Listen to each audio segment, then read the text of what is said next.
and welcome to You Talking to Me. Last week, the Commission announced to be more flexible on the Stability and Growth Pact. Is that good news from Brussels? And for whom?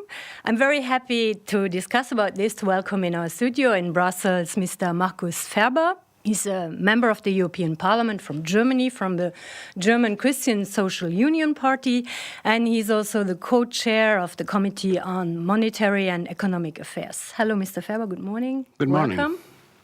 We are also joined today by Yann-Anthony Noguès from BFM Business, our French partner. Bonjour, Yann-Anthony. Bonjour, Daniela. Hello, Daniela.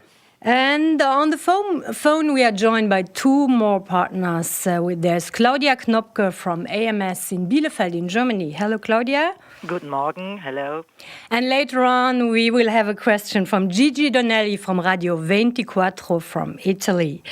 Mr. Ferber, the announcement made by the Commission were the result of political fights. Germany was likely to say no, but apparently did not. Right after the announcement, the chief of your political group, Manfred Weber, also a German, tweeted, Stability Pact will not be watered down. You, however, stated in a press release that this is exactly what could happen. So why don't you agree with Mr. Weber on this particular point, and what is it precisely you fear? I think the main challenge was whether there will be a change on the existing rules, which only can be done by Parliament and Council, and that was not announced by the Commission. It was only a way of interpretation of the existing rules. And of course, Mr. Juncker explained already in July, before he was voted in the European Parliament, that he will adopt some interpretation rules, how Commission is dealing with the two-pack and the six-pack, the new Stability and Growth Pact. And therefore, there was no surprise that they are going to deliver. But on the other hand, if you read the content, especially how some things are interpreted, for example, bad economical circumstances, that is, I have the feeling, opening a box of Pandora, where we will use a lot of power to close it again. And therefore, I have a little bit more concerns as my group leader, but that's normal. The Commission kept on underlining the rules are not going to be changed. So what is it exactly you expect to change in practice? Maybe you can make an example. Yeah, only to give you one idea, when you look back since the breakdown of Lehman Brothers and what happened from that, or if you look back from the crisis in Greece, which is 5 years ago now, it was started in spring 2010, do we have overcome these problems or not? So what the central bank did was buying time. What some member states did was using the time. What some member states did not was using the time. And you can't buy time and time and time again and again and again. This time has to be used as well. And that is the main challenge, I think, we have in front of us. It's like a pupil in the school. If you know you have a test and the teachers then say, okay, you did not have enough time to prepare yourself, so we postpone the test, but the test will happen. Mm-hmm. In any case. And I have the feeling member states, or some member states, think the test will never happen and we can postpone it, and ECB, European Commission, whoever is buying time for us, and that will come to an end. And that is this week where ECB has to take decisions, or will take decisions, on being active on the government bond markets. We have last week with the new interpretation of the Stability and Growth Pact, and that is in a package. To be optimistic, a huge challenge. To be pessimistic, it can be the opening of the Pandora box. And that's my main concern. Okay, Yann-Anthony, France fought for this more flexible rules, so to say. No wonder the changes were welcomed in France. Well, technically, Daniela, it's not more flexible rules. It's, as you said, the guidelines of how flexibility works. So in the rules, there is room for flexibility. But what does that mean? That's what the Commission tried to explain through a 21-page document. This is what, obviously, it's Pierre Moscovici who's the commissioner in charge of this. But apparently, I mean, considering what Jean-Claude Juncker said, or Pierre Moscovici, or even Valdis Dombrovskis, the EU commissioner in charge of the euro and who cannot be suspected of being in favor of laxism, it's not a question of more flexibility. It's just a question of interpretation. Now, Pierre Moscovici has said, and even Jean-Claude Juncker has said, imposing sanctions on France, for example, would be a failure. They don't want to impose sanctions. That's clear. Even though they should apply the rules, and France, I guess, should deserve sanctions. But that's not what the Commission wants to do. But that's maybe a question, if you allow me to ask a question to Markus Ferber, Mr. MEP. Do you think it would be a good opportunity in the coming months, in March, to impose a sanction on France, for instance, because 0.2% of GDP, that's the minimum sanction that can be imposed on a country, that means 4 or 5 billion euros. Do you think that would be a good idea? That would be a good signal on, for example, the public opinion. Don't you think that would be worse for the European project? If you remember what happened 10 years ago, when Germany and France changed the rules, because both have been in the front row to get sanctions, and even my government at this time, we've been in opposition, said it's unacceptable that we, as the number one of economics in the European Union, have to pay money to the European Union because of the Stability and Growth Pact. What happened? It happened that other member states thought, okay, if even Germany and France are not punished, why should we be punished? And that brought us to the problems in the year 2010 and 11 with Cyprus, Greece, Portugal, Spain, Ireland.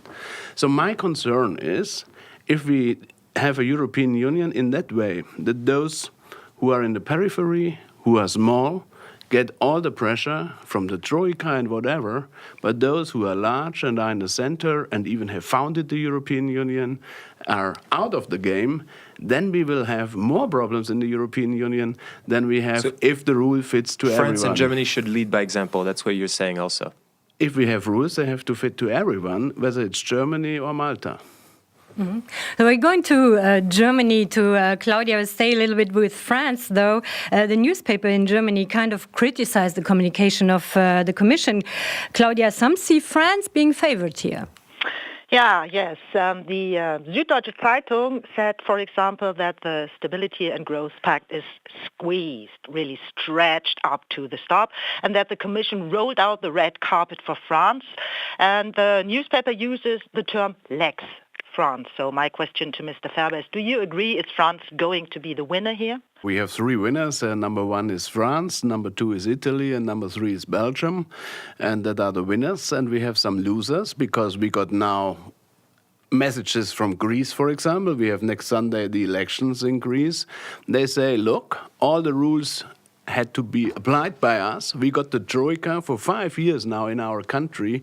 We've been out of the decision-taking process. Others took the decisions for us in economical and taxation and budgetarian issues.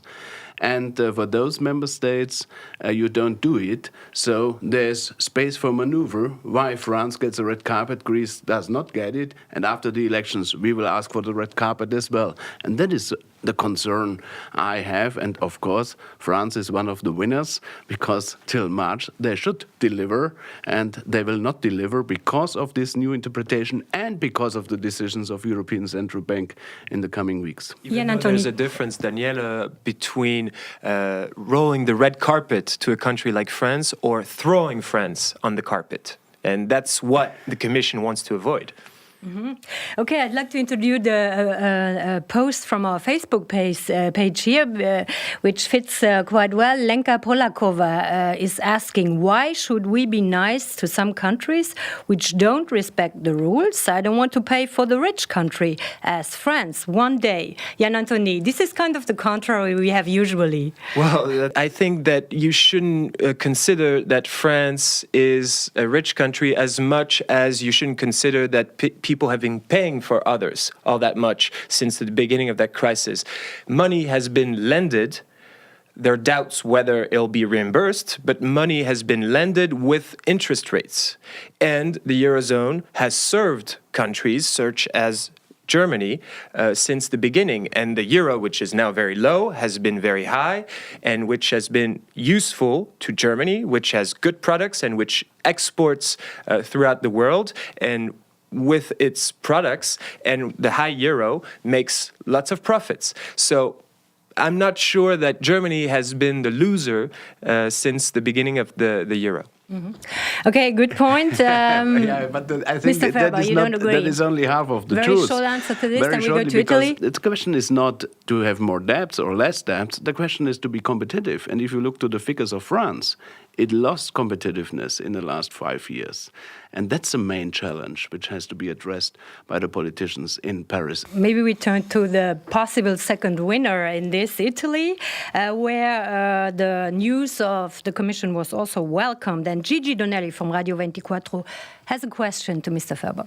Good morning, Danielle, and good morning, Mr. Ferber. Yes, my question. So, the socialists, and especially Matteo Renzi, put a lot of pressure on the president of the Commission, Jean-Claude Juncker, on more flexibility. Gianni Pittella, the leader of socialists, called the announcement of the Commission a real turnover, a break with the austerity policy the Commission followed in the past. Is this a victory for the Social Democrats? Do you recognize this victory? Thank you very much. Mr. Ferber. Allora, that's a wonderful question. I think it's not a battlefield and who is the winner and who is the loser. Because to be very open-minded, the loser will be at the end of the day the French and the Italian taxpayer. Both countries thought with additional growth they can overcome the problems. In France, it's a question of actual debts. In Italy, it's a question of existing debts. And both thought with growth they can overcome the problem without doing any measurements. And that is the main challenge, even for Italy as well, that if you are not able to organize growth, and therefore national measurements have to be taken, you will not solve the problems. And that's why I don't see that's a victory for the left side of the European Parliament or the left side of the political area in the European Union. It's a loss of confidence at the end on the investor side. And that will be the high price we have to pay in the long run. And that is my concern. Okay, so everybody seems to be a winner or not. We're going to see. Thank you very much. Thank you, Mr. Ferber. Thank you, Jan Anthony. Thank you, Claudia. Thank you, Gigi, for joining us. Thank you all, and see you soon on You Talking to Me.